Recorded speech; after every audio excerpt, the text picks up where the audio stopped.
Welcome to my channel. इस video में बात करेंगे सोशल साइकोलॉजी के बारे में, जो कि एक ऐसी ब्रांच है जिसमें हम लोगों के बिहेवियर और उनके इंटरेक्शंस की स्टडी करते हैं। इसमें साइकोलॉजिस्ट सोशल बिहेवियर को एनालाइज करते हैं और ये देखने की कोशिश करते हैं कि लोग किस तरह से एक दूसरे से इंटरेक्ट करते हैं, यानी रिलेशन बनाते हैं। एक एग्जांपल में देखा जाए, जैसे कि ग्रुप थिंक है। इसमें एक ग्रुप ऑफ पीपल ऐसी सिचुएशंस में होते हैं जहां उन्हें कोई इम्पोर्टेंट डिसीजन लेना होता है, जैसे कि एक कंपनी का बोर्ड ऑफ डायरेक्शंस जो एक इम्पॉर्टेंट बिजनेस डिसीजन लेना चाहता है।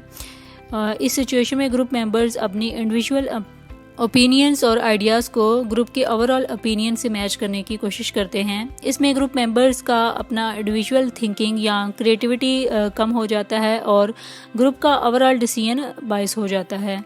सोशल साइकोलॉजी के यूजेस में से एक ये है कि इसकी मदद से हम अपनी अंडरस्टैंडिंग को इम्प्रूव कर सकते हैं और अपनी इंटरेक्शंस और रिलेशनशिप को बेटर बना सकते हैं।